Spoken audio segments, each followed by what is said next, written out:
Yes, my name is Jensen, and my colleague and I have a booth. So if I'm unable to clear up all the questions and go through this quick enough, please feel free to stop by and ask us anything you'd like. And the platform's sitting there too, so you can come touch it and look at it. We've got our cameras and everything, so feel free to do that. But basically, I'm here to talk about a platform that was developed at Utah State University called AggieAir. And what is it?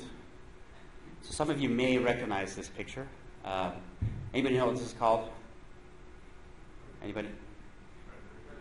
Predator, okay. I was looking for drone, right? So drones, the word drone itself has such negative feelings, right? Drones spy and they kill people. And so AggieAir is actually not a drone. I'm glad Jeff said that he doesn't like the word either. Or I guess he said he doesn't mind it, but a lot of people don't. And if you meet somebody who does UAS, even the guys who do spy and kill don't like the word drone because of the negative feelings. But AggieAir was designed specifically for ecological applications. So we like to call it a remote sensing system, UAS, unmanned aerial system, UAV, co-scientist, co-farmer. There's lots of different names. Unfortunately, nobody's come up with a good enough name to replace drone yet, but we're still working on it. And there's a picture of it. You can come again see it. But basically, like I said, it was built specifically for ecological applications. So we're building this device to work in remote areas. There's no roads. Sometimes there's not even a dirt road. All we have is a field or a pile of rocks or a bush. We got to be able to land and take off this thing in these areas.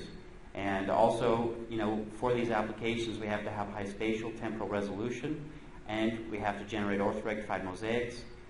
The data that comes from this aircraft has to be quality scientific data, and I'll explain some of that later. And then we have to be able to turn this data into science.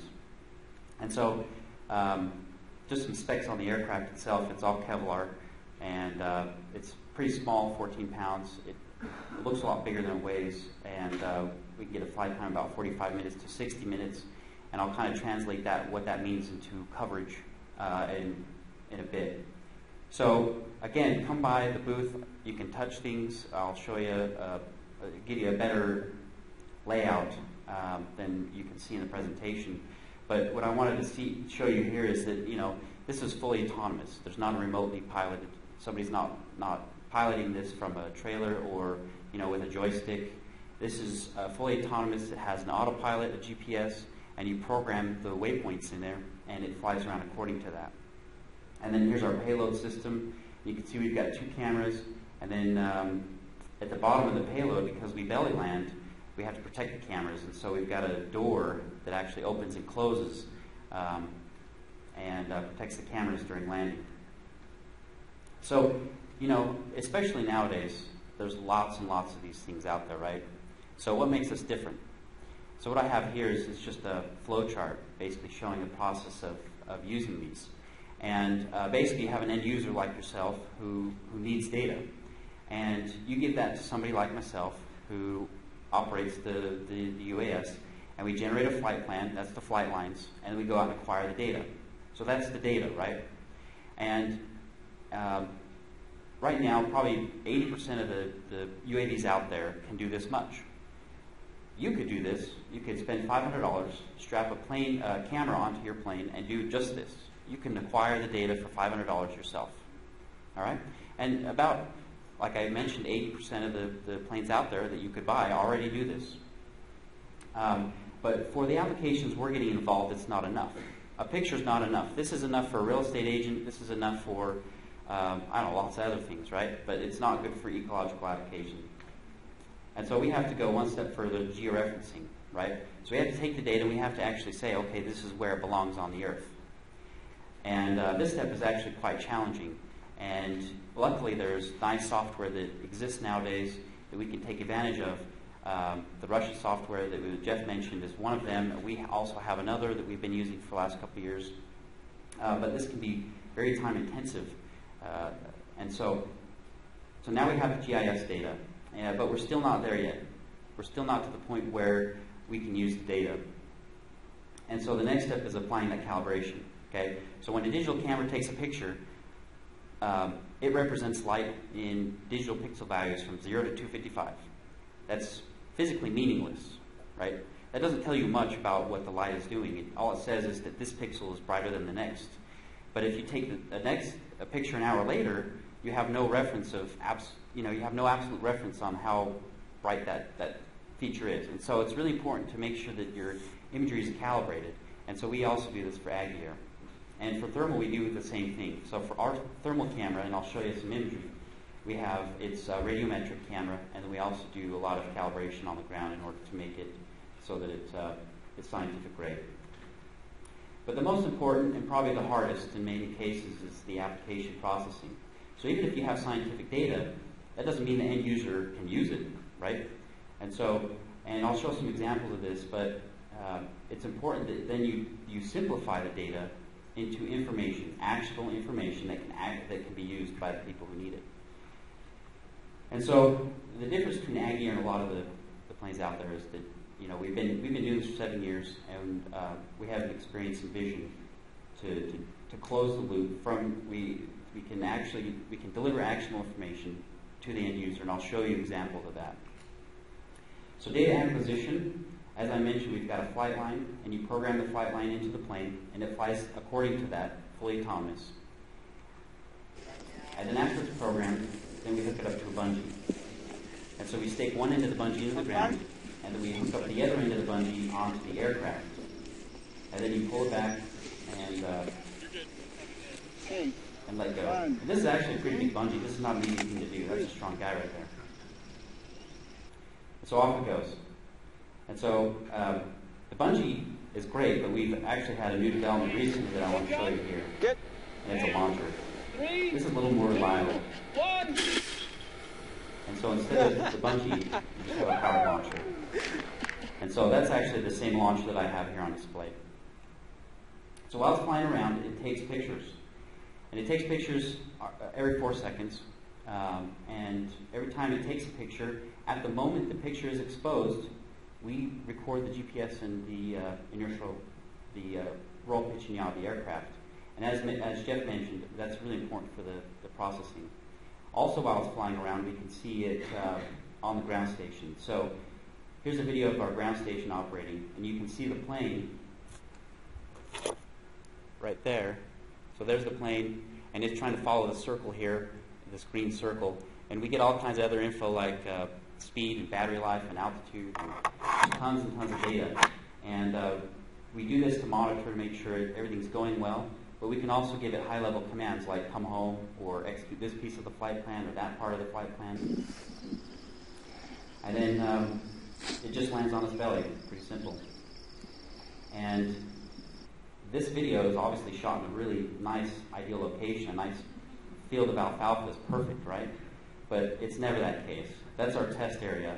And normally, we're flying up, in mountain canyons, in wetlands where we're trying to hit a small piece of dry ground, et cetera. And so it's really important that we built in the capabilities for the plane to land and take off in remote areas. And so once we get the images, it all comes like this. And just to give perspective on how difficult the georeferencing part is, this is, just a small sample. We're going to have, depending on how big the area is, we could have 300 to 400 images. And if anybody has sat and tried to use ArcGIS and pick points and manual georeference each image, it's a nightmare. And so you could imagine trying to do that with 400 images, right? Well, there are some things we can do. It's called direct georeferencing. So we can actually take the images with the GPS and the orientation, and we can project that image onto the ground automatically. And that's called direct georeferencing. And you can kind of see that it looks okay, right? But there's errors. It doesn't line up perfectly. And that's because there's errors in the GPS and there's errors in the sensor that gives us orientation. So it's not going to be perfect. So even though this is 100% automatic, you get this directly after the flight, it's probably not good enough for most of the applications that I've heard. And so we go one more step, and that's the orthorectified mosaic. And Jeff was showing the same sort of product. These are the same images, but we have software that is able to really do a good job, and it picks hundreds of points between all the overlapping images in order to put those together. We also have multispectral. So we have visual, we have near-infrared, and we have thermal data. And this is really important for ecological applications. If you just have visual, you're really limited on what you can do. And so from the beginning, we focused on at least 2 cameras on our aircraft, at least visual and near-infrared, for ecological applications. So what does that mean with regards to coverage and resolution, etc.? So depending on flight altitude, we can get anywhere from 6 to 30 centimeters of resolution on the ground with our visual near-infrared system, and 30 to 1.5 meters on the thermal. And then with one flight, we can cover between 3 square miles, 10 miles river road. And and then also 3D photogrammetry. So same sort of thing that Jeff mentioned. You know, you can use 3D photogrammetry to generate topography maps, and etc. So, but what's really important here is the science, right?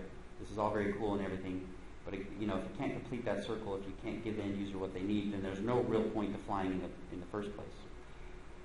And so I'm going to go over lots of different applications we've been involved with, and one of them is obviously precision agriculture. This is a very hot topic in the UAS world, and everybody thinks this is going to be the latest and greatest thing.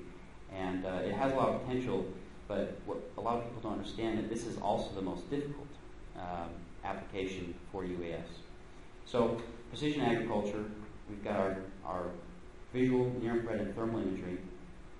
And then we can do standard things. We can generate index maps with that, right? It's a real simple arithmetic calculation to get NDVI and leaf area index. And these are very important. You know, NDVI can show relatively what's going on, and you know, oh, the yellow is obviously, there's something wrong there maybe, as compared to the green or the dark green. And so you can kind of relatively tell what's going on there. But for precision ag, at least, this is not actionable information, because who knows what could be going wrong there.